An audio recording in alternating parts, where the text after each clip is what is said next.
Today is the March 8th. It's the International Women's Day. So just say hello to all the women for your celebration, your Women's Day. And this day, I will give you a very difficult topic to talking about the first crisis happened in China in the year 1949 to 1951. These are 3 years, 49, 50, and 51. It's the new China, that is a revolutionary China or communist China or socialist China, whatever. That is ideology. Give the title of China is a West ideology to describe China. But indeed, it's just a big indigenous Asian country. When they gained the independence, they first met very serious economic crisis. No, I don't want to say the economic crisis. It must be a very complicated situation. We can say that's comprehensive crisis. Not only happen in the economic field, but also happen in the social and the political and the different field. So let me try to give the explanation about this title. Why that I set up this title is a revolutionary revenue plus regional war cover the serious inflation crisis. Means that these are two factors. Revolutionary revenue means that there's a peasant country with almost 90% population living countryside. They joined the revolution, and then they created large amount of the revenue. That's institutional revenue. And then the ruling party or the new authority, new governments, utilize or develop this institutional revenues for funding the sovereignty currency system to deal with the high inflation. In the end, means that to use or to develop this big institutional revenue to cover the economic crisis, the cost of the economic crisis. Not only for that, but also that because of the Korean War, that is a regional war. But in the 1940s, the whole world led by these two big countries, United States and the Soviet Union, ran into the Cold War. That is a very special historical period. And among these so-called Cold War, there are several regional wars around China. The first regional war around China is the Korean War. It's the Korean Peninsula. Have a very big battle since the year 1950. So we said that the regional war create large demand to the domestic, to China's industries. So one thing that we can see is institutional revenue. Another one that is outside the war created large demand and to give the chance, the room for the domestic industries, and then they can produce more. And that time means that from 1951, because of the war, the crisis recovered. So that is a so-called psychological crisis. From the 1958-59, there's a very big inflation. And then from 59, the Communist Party, to be the ruling party, take the power and set up the new governments. The first challenge is that this new governments must solve the problem of the crisis. So we are going to give you 10 topics to divide it. It's more than 67 years Chinese modern history into 10 crises. We will give you the explanation very briefly to explain what happened in modern China since 1949. So this time is the first topic, first lecture. So the preface, I'm trying to tell you that why nowadays, these years, recent years, the international society pay a lot of attention, pay attention to China's growth. And there are somehow these media or some studies, they published their report talking about the China as an emerging country, as one of the emerging country, will grow up very faster. Even some Western media estimate China will go beyond of United States in the year of 2018. Now this year is 2017. Next year is 2018. We can see what happened. And especially that when the new president takes power in the United States, a lot of people think that he is very urgent, want to regenerate the American physical economy, means the industries. That is caused by the Chinese industries. Now China realized industrialization and then have a large amount of yield of the industrial sector. And then set up such kind of competition with Western society, with Western countries.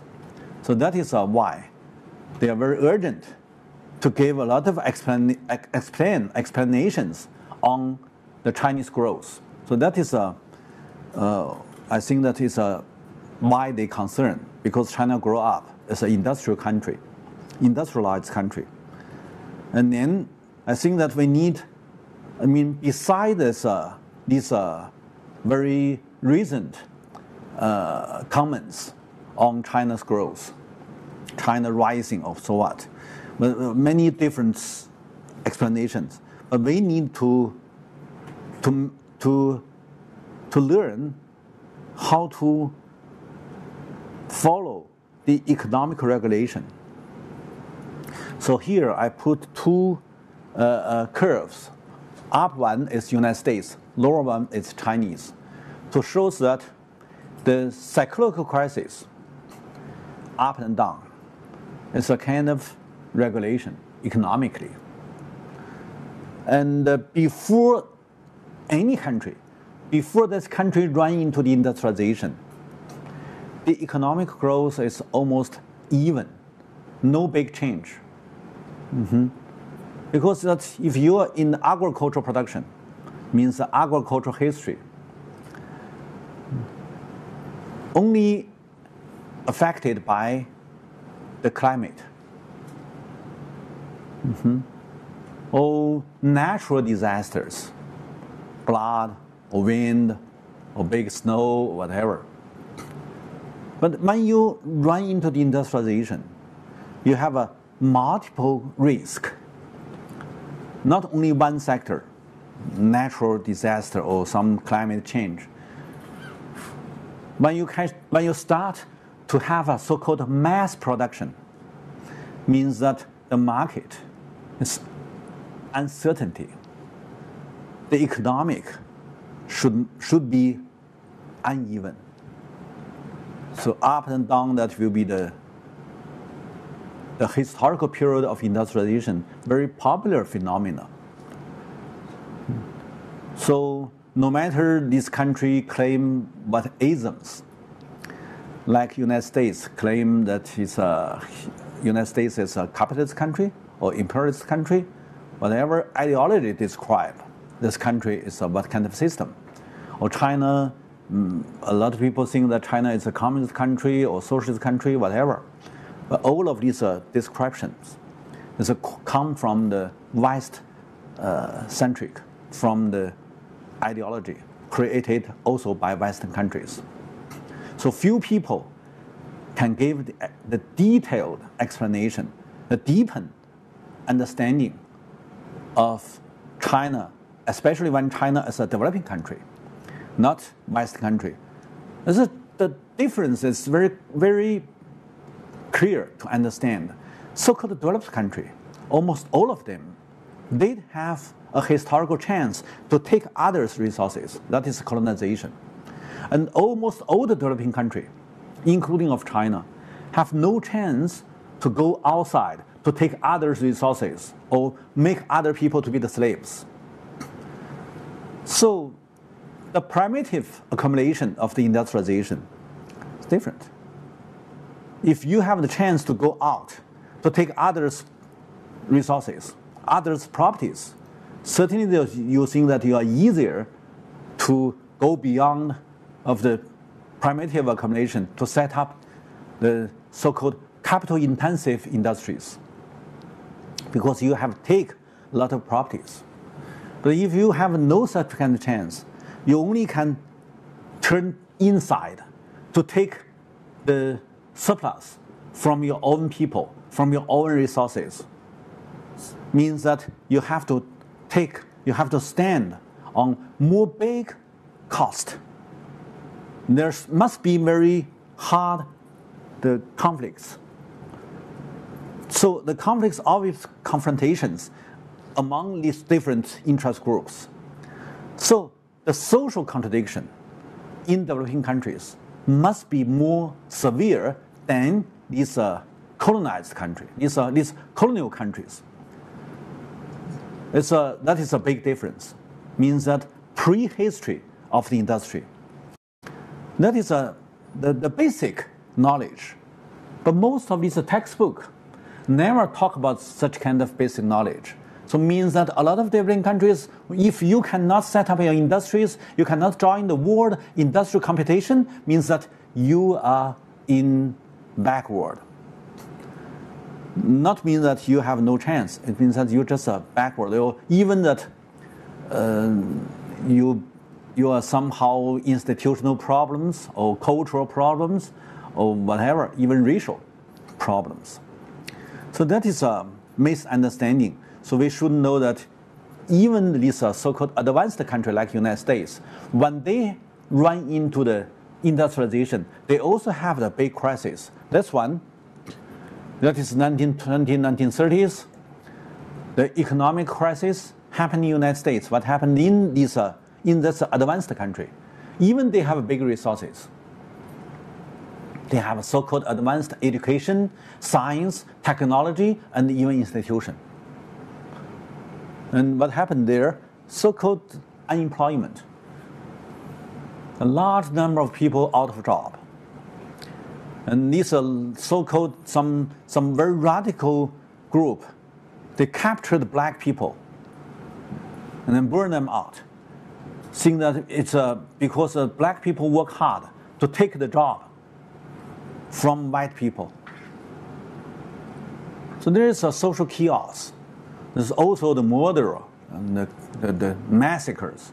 And a lot of bad things happen when the economic crisis happened. So the social relations are so very, very, very, very intense, very tension relations.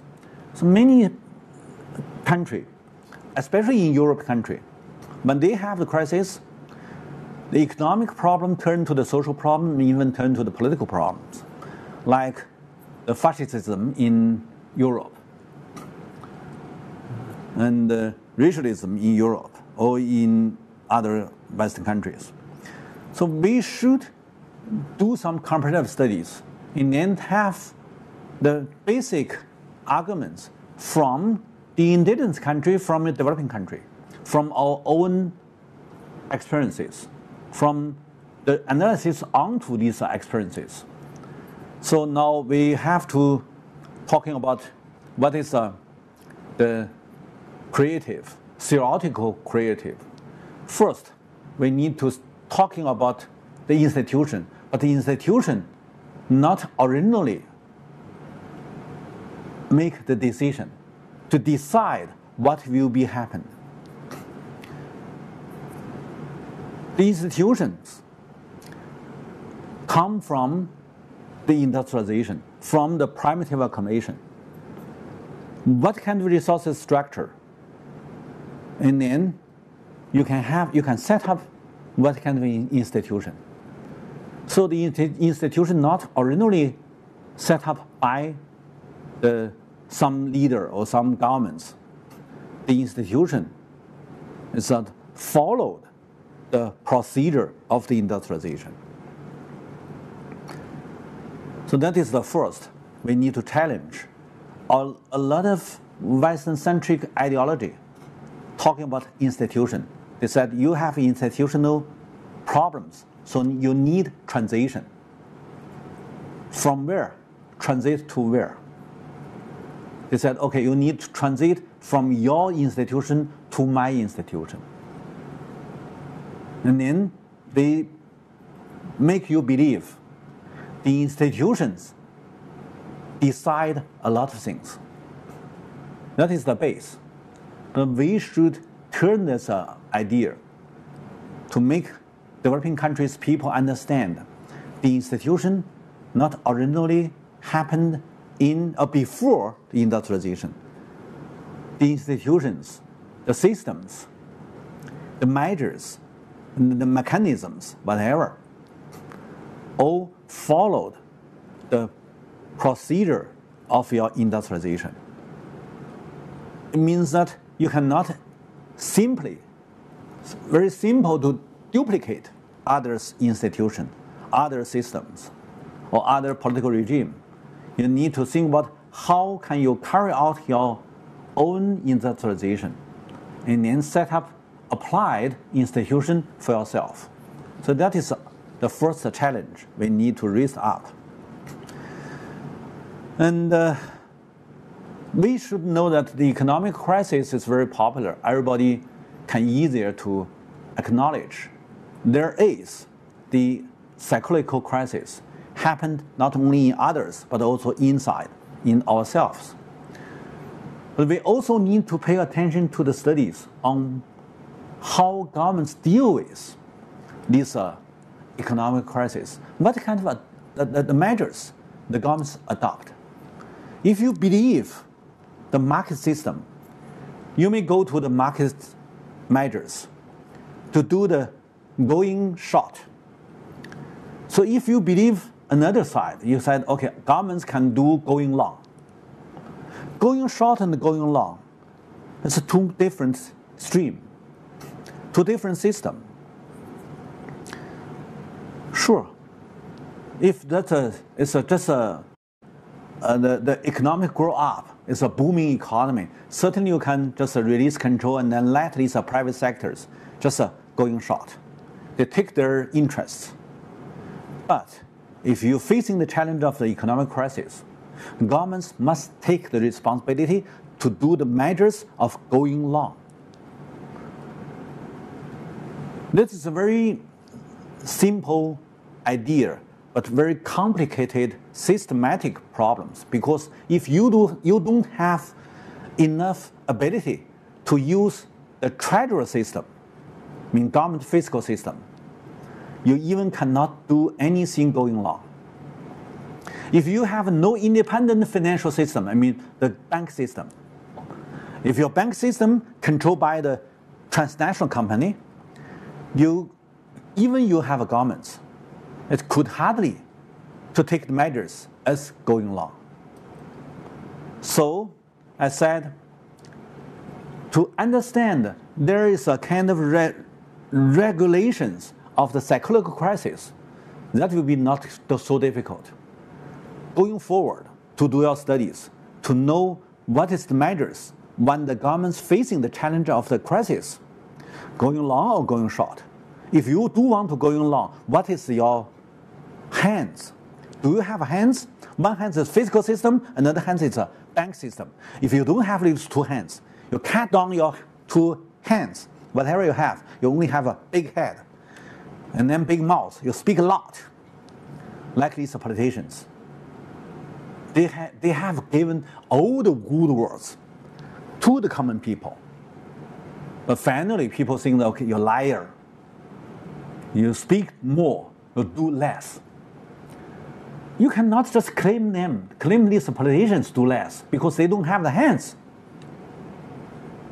That is the problem. So if you are a people in some kind of country, you need to understand what kinds of your country can have, what your country can use. And then you may do something. Not only just follow some slogans, some flags, and then join the campaigns. You cannot save your country. You also cannot save your people. So that is very important.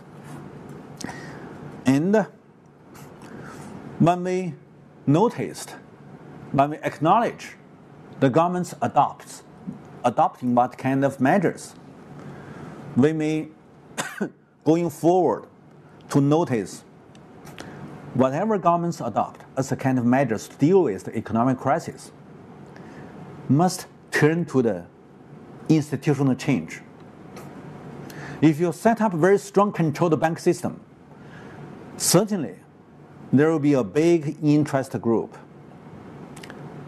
The government-controlled bank system turn to the big interest group, very much influence the government's policies. Then you need to pay attention to. What they will do, they become a kind of monopoly-controlled interest group, control all the financial resources, or they may welcome this transnational company to share the profits, or they may turn back to the long-run construction. What kind of role this interest group play? It will be more important to understand what is the post-crisis measurement or post-crisis policies.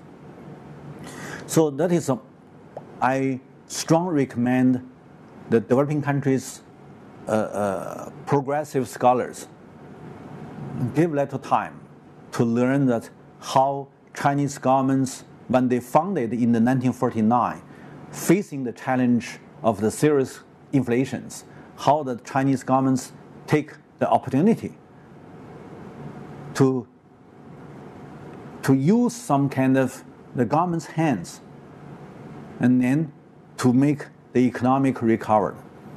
So it's very important. Here I put these two pictures to show that, left one, to show that since the 2012, China has become the top one industrialized country.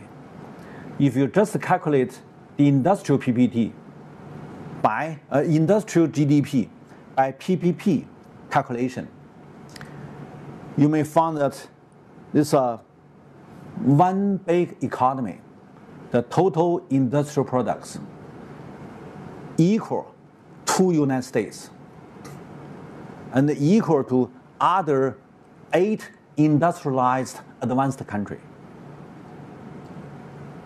Means that nowadays China regained the position as the beginning of 19th century. Before 1840s, the total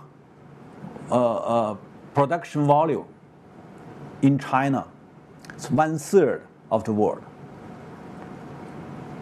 Since imperialist country attacked China, China downgrade. Now 160 years passed, or 170 years passed. China regained the position as 1/3 of the total amount of the world economic volume. And just not the same concept, only industries. China now can have 1/3 of the total industrial products. Here, it's very interesting to show that, okay, they have a dialogue. And German, now they still be a very big industrial country. China also. So they all have these two. But new president of United States only have a small one. This picture shows that the industry in United States only 11% of the total GDP. But in China, the industrial nowadays still 37 to 38% of the total GDP. German similar. So in these countries, I mean in China, in Germany, industrial GDP still be 1/3. And the total amount of the Chinese industrial products to the world is 1/3. So that is a new phenomenon. Make people pay attention to China, make people concern China. So let's going to talk about the historical constraints. Almost all of these developing countries, including of China, want to learn from Western countries. But the critical issue of these developing countries is that they cannot learn West because no chance for recolonize. So the Western countries can have such kind of historical opportunity, other developing countries cannot. So that means all of this population, you cannot send them out. So China now is the biggest population country with 1.37 billion. This population give you a very heavy pressure as a heavy burden. If you are going to set up industries, the industries have an inside mechanism. The inside mechanism is what? It's capital intensive and then reduce the labor. These are big population countries all need to pay attention to employment because you have a very big population. But if you set up industries always create the capital, reduce the labor. Employments will be the big problems. So in 1930s, you can see that it's black-white pictures to show that in 1930s, it's because of this crisis happened in 1930s. The KMD governments cannot solve the problems. So large number of the population to be the migrants, no job, flow as a flood. And this one is 2008. When United States happened to have the financial turmoils, the overseas demand large decreased. So from 2008, there are a large number of the labor in the coastal China lay off. When they want to go back to their home village, there is a natural disaster happened because of a global warming. And then there's a lot of electricity facilities freezed. And so no electricity supply. And these electricities, these energies, the transportation stopped. So these are thousand people hustled in the squares in front of the railway station. That will be a social chaos. So I don't want to give more details about such kind of story, but just tell you the pictures shows that this big population country always be developing country. So if you go to this country less population, it must be the colonial country or colonized country. Colonized country means that you have indigenous people lost, and colonial people come to take the resources, and then the population size is smaller. And these colonial master countries, they send out a lot of people, and then the indigenous inside became smaller. So let's compare these two basic situations. You may know that how difficult in developing countries when they want to set up industries. So the precondition is quite different. So that's because of the colonization, there is a three-part, have three different capitalism. Three parts of the world. So we divided the whole world into three parts. And then you can have a basic picture to know that where you are. The first one is that is a so-called United States, Canada, Australia, Brazil, and some is a colonized area. So that is a small population size, big resources.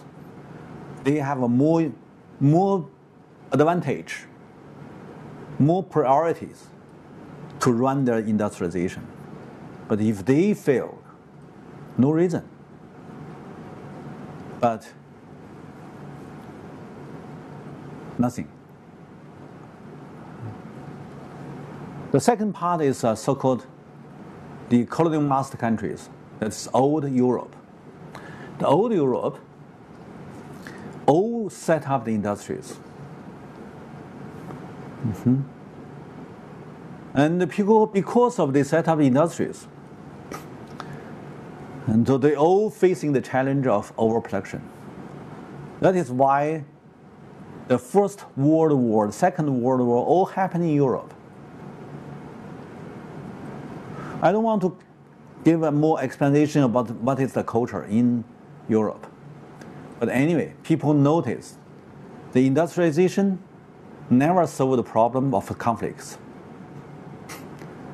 but may give more events to make the conflicts become more severe, more bad. And then the third one is an Asian model. So the first one is an Anglo-Saxon model, second one is a Rhine model, the third one is an Asian model. Asian model including of Japan, Korea, China, Chinese Taiwan, or Vietnam. Is an East Asian area. They have an Asian model. You'd better know that these areas all set up the industries. I mean, finish the industrialization. No matter whatever ism they claim, I mean, no matter this Cold War ideology, they indeed, in the truth, all of these areas, these countries or regions, all set up the industries. So we should divide this capitalism, the capitalist world, into three parts, and then to do the studies to compare different parts, and then we may have the truthful acknowledgement.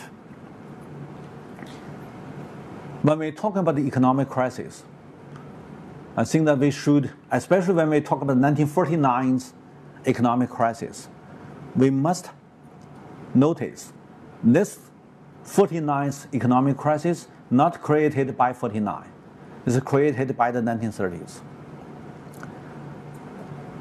In 1930s, that is a so-called golden age in KMT governments.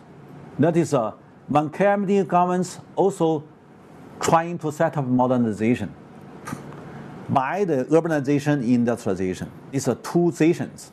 Urbanization, industrialization always be the main part of the modernization. So when the KMT government set up their governments, they want to going forward to set up the modernized society. So modernization is a long-term target, it's aim. So when 1930s, the KMT governments settled the whole countries. Nominally, all the local warlords joined the central governments, claim central power. So the KMT government's industrialization started from the late 1920s to the early 1930s. So they have a 10 years high growth. Annually, GDP growth, if you have to calculate them by GDP. Annual growth, 8.6, 8.4 or 8.6. Not very little. It's a high growth. Because if you calculate this new China, it's 9.6. So the old China have a 10 years, 8.4. Not so low. It's a high growth. This high growth constrained by 1929 to 1933 West countries crisis. A lot of people knows that there is or there was a Western countries crisis in 1930s. Few people understand the golden age in 1930s, old China, KMD government's China. Very strong impact by 1930s world economic crisis. It's because originally China used the currency as a silver. The silver is the currency in China. But China not have so many silver mine. So China large import silver since 15th century. Since 15th century, not 20th century. China large amount import silver 500 years. Because China export a lot. China's tea and silks. So they got large number of the trade surplus. This trade surplus, China not need products. They only need silver. So large number of silver flow into China for almost 500 years. To make whole China have no silver mine, but China, the whole society, use the silver as the currency. Exchange, reserve. Not only the governments, but also the private sector. Even all the landlord, businessmen, all want to keep more silver as properties to show that they are rich enough. They have many silvers, and even they put underground for their young generation, for their family sustainability. But after the 1930s, during the 1930s Western countries crisis, the silver price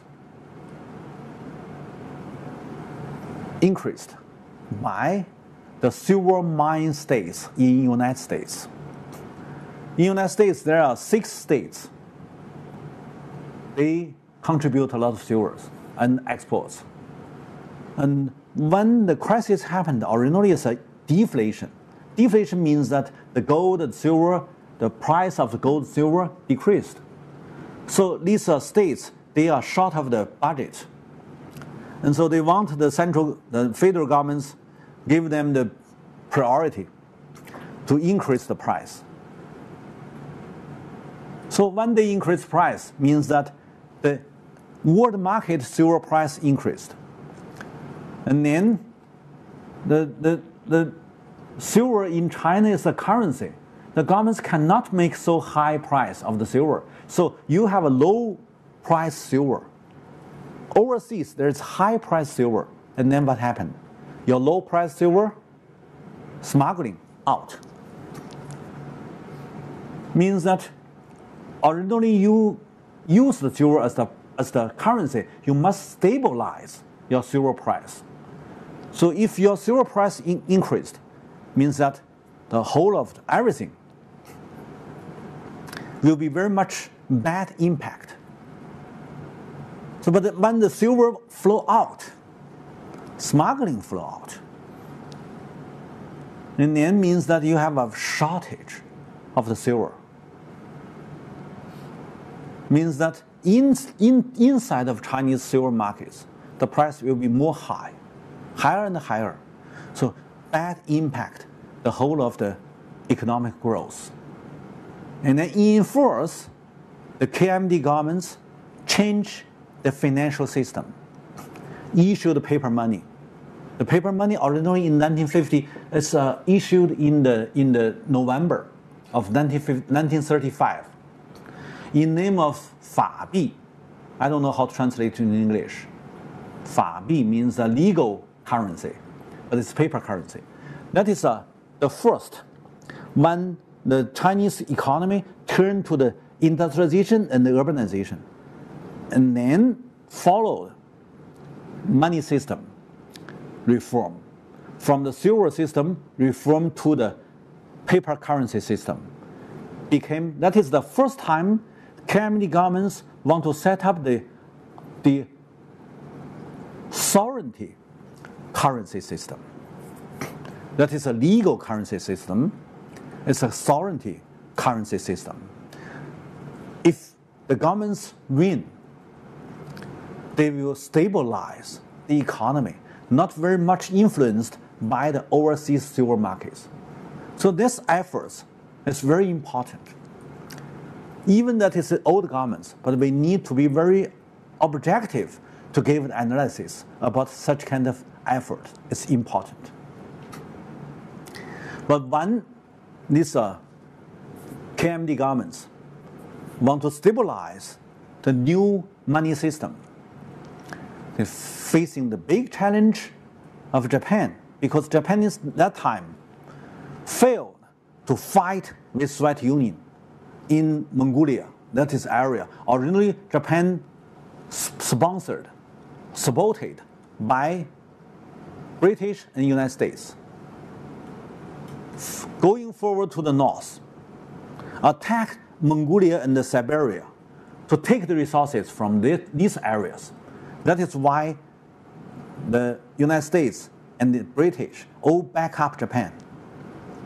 And then, that time, in 1930s, when Japan failed in the battle with Soviet Union's army, Japan turned back to the south. The first strategy is control the northeast China. And then second, going to the North China, Hubei. That happened in the same year, 1935, when the KMT governments want to stabilize the currency system. Japanese army controlled the North China. And then when they control these areas, they increase the silver price to make all these gold and silver flow to the North China, controlled by Japan. And then when these KMT governments lost this silver and the gold, their legal currency, their paper currency, have no base or less base. So means that the currency will be reduced. The currency value will be reduced. That is the computation. So from 1936, Japanese prepare for further attack the KMT governments. And then this side, KMT governments also need to take more revenues, more resources, also for the preparation of the war with Japan. So the local markets, the resources became high price. And the currency system became inflation. So from 1936 to 1937, the inflation started in China. So this is why originally you can see that the currency, you can see the currency, this one.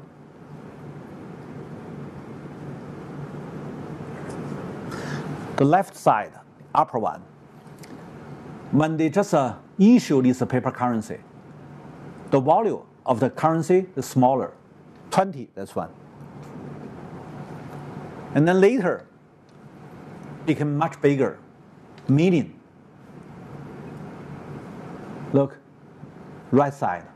Left side, 20 or 10 or 30, it's a small money, small bill.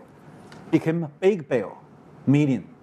And then 10 years later, or 12 years later, in 1948, you can see this bill. How much is this one? It's a 6 billion. One bill, 6 billion. Means that inflation became more severe. This high inflation attacked the KMT government's economy. In 1930s, 1940s, almost all people have to stand such kind of high inflation. Almost in industries, almost all of the industries cannot stand.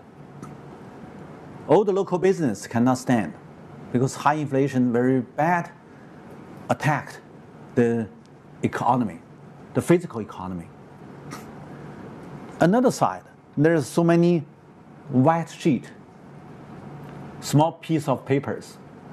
What's that?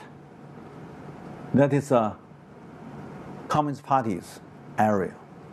It's a guerrilla-controlled area.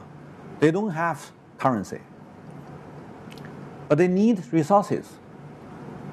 They need to take some clothes, some foods, and whatever.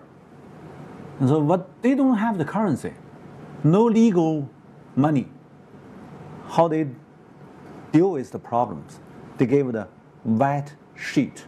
White sheet means that I sign how much grain I took from your village, how much clothes, how much shoes, and whatever, and how many labors you contribute to the guerrilla movements. All gave you a certificate. And then these certificates means that they don't need modern economic system. They use very traditional one. But that's low cost. And then the local people believe that when you win, you set up a new authority, you should pay back. So means that they have no modernized economy sector. They have no such kind of sectors, modern sectors. But the guerrilla movements, they can be succeeded to mobilize the common people join the guerrilla movements, they will win the fightings. So one is modernization with very high cost. Another is very traditional way in this rural area. So finally, you found that rural surrounded the city. The villages surrounded this industrialized city. And that is a so-called 农村包围城市. And that is the way of the Chinese Revolution success. So when we give such kind of description, it's a story to show that when this countryside surround the cities as the Chinese Revolution success, the way of success. But finally, these guerrilla people all need to control the big cities. When they take the cities, they need to run the cities. That is a challenge. So you cannot stop outside the door, outside the gate of the city. No, you got to inside. So they said, take these cities. It's our next stage of the revolution. But how to run the cities will be more difficult than by taking the cities.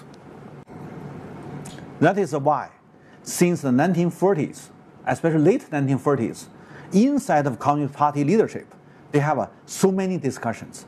How can we run? How can we maintain the cities? How can the new governments avoid old governments' trouble? It's a big challenge. So that is why we need give you give you a picture about the lessons. The KMT governments want to set up a modernization. They do their efforts, but failed. Why? Outside and inside. There are different events to impact, to make the old governments failed. And also think about that. You have a modernized army with modernized facilities, big gun, tank, and air force, whatever, all need a budget. So the old government's 87% of the fiscal system, the fiscal revenue, sponsored the army, gave it to the army. And then another side, governments have a fiscal system, that's one hand. Another hand, governments have a bank system, but bank only can give the loans with this useless currency because it's less value. The common people cannot just, when they want to buy some food, they need to have a large package of the currency. So certainly the local people and the common people have a lot of complaints. Nobody is satisfied. And then you cannot give your soldiers, your officers, big package of the currency as a salary. They cannot. So that is why almost all the generals, all the officials, they use this currency to change the gold or the silver. So that is why the big corruption happened in the old governments. When the old governments want to do the deepen currency system reform, they want to set up a new currency system, give up the old currency system because it's valueless, like this one, valueless. So they said, we want to set up a new currency system, and then this one, 6 billion, one bill. It's too big bill, can change 10,000 new money.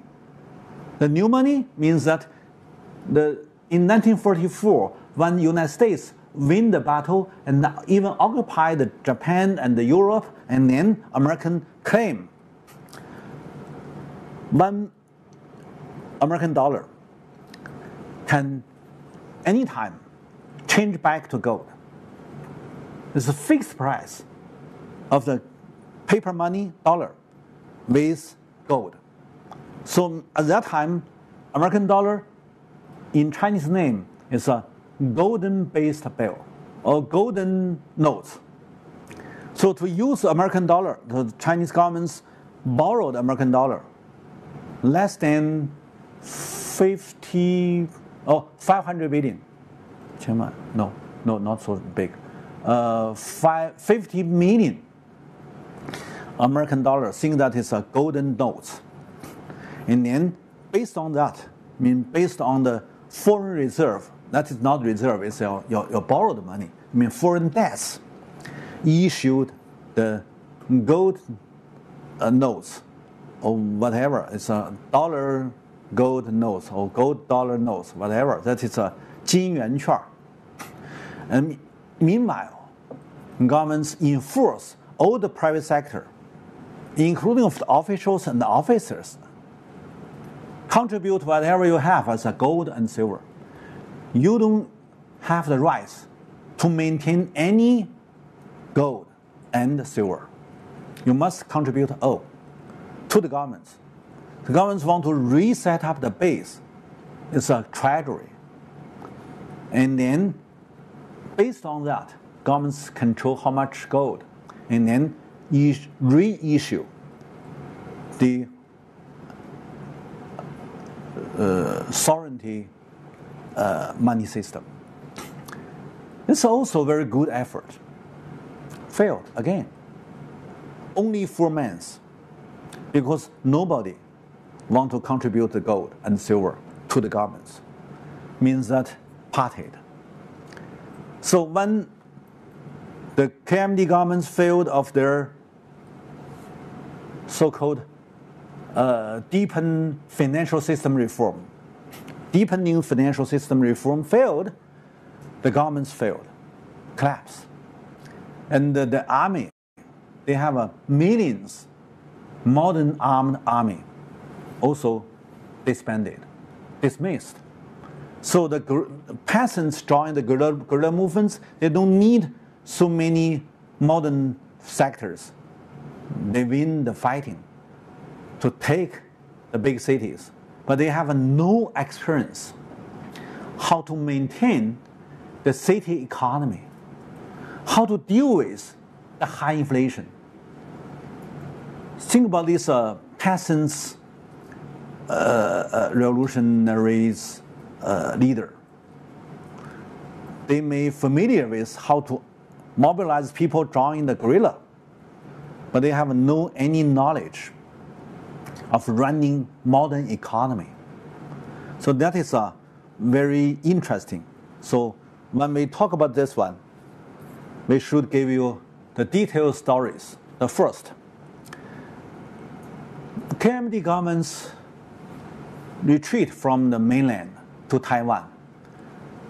Before that, they gave order to make the central bank transfer out all the gold and silver to Taiwan. So in Taiwan as an island, just a several million population, enough to set up the currency system based on gold reserve. So the Taiwan currency system is stabilized. Very strong facilitates the Taiwan economy. But in mainland, when you set up the new authority, new governments, you have no gold. So large amount of gold flow out to Taiwan. And then when you take these big cities, everything you need to pay. That is not countryside, self-service, or not service, self-reliance. The city, everything, every day, you need to contribute the food, the clothes, the coal, whatever. You need to give them. Like Beijing at that time is a 4 million population. Like Shanghai at the time, 5 million population. How can you contribute enough to give this large number of the citizens in the cities? And then they are trying to issue the paper currency. That is inflation. What do you have? You have no gold. You also have no products, no physical resources. You only said, okay, we win the fight. We set up the governments. But that is a part of the country. It's politically. What is your economic efforts? What you can do? So look at this one. The first, when they first issue the paper money, they need to give almost the same amount to the fiscal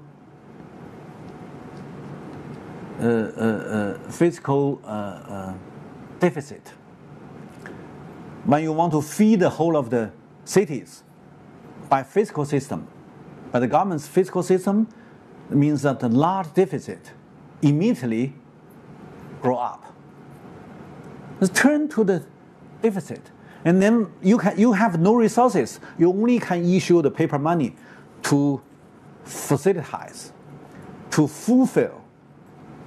How much deficit you need to give how much paper money?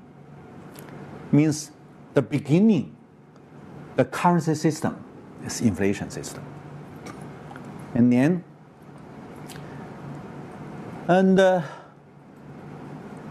this private sector is businessmen.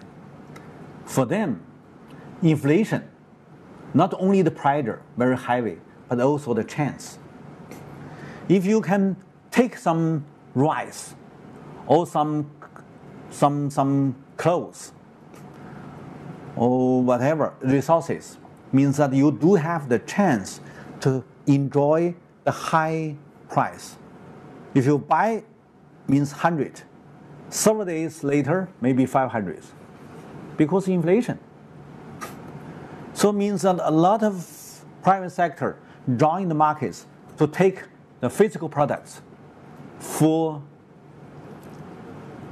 the increments of the rise of the price.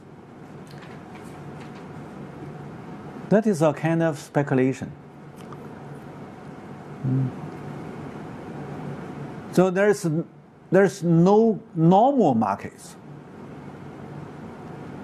And also, these private sectors invest into the silver. The governments give the order, silver must contribute to the governments. Like KMD governments, the same. But you cannot stabilize the silver price. You said, okay, 100 new money, new currency, can have one piece of the silver. 2 days later, 10 times increased. You cannot stop. So governments want to use the market way. So markets is good. So they want to use the markets. So they do the auction. Governments do have some silvers. They do the auction. And immediately taken by all these private sector. governments failed. And then the silver price, not 10 times, this time 18 times.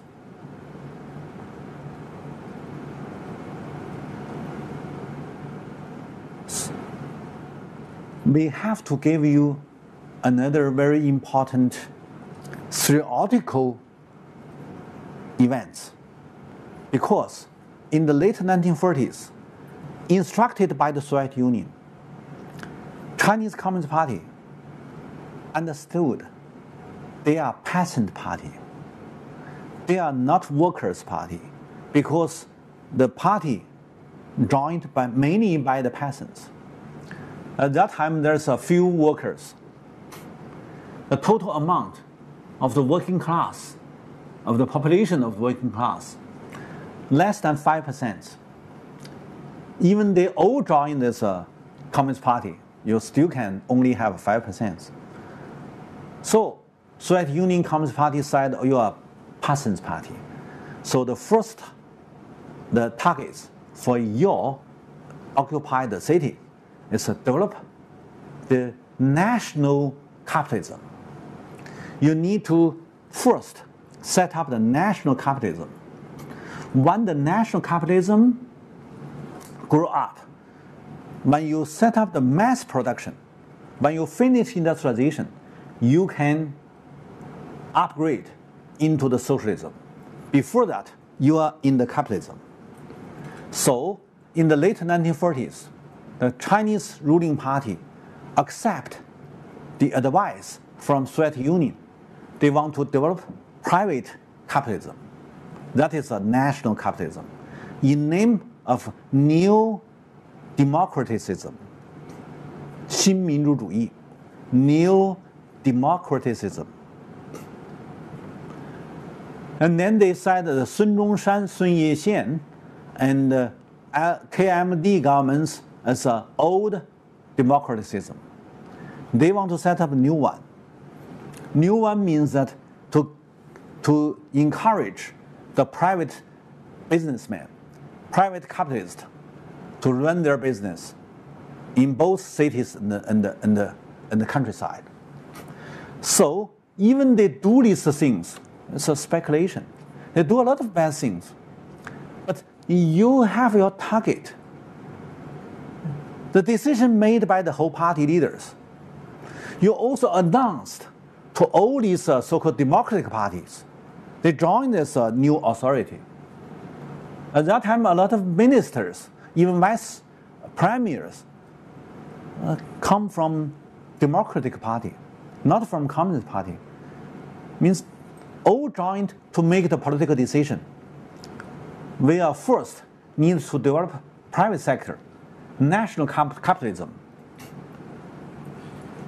How can you deal with some complicated situation? That is a big challenge. So,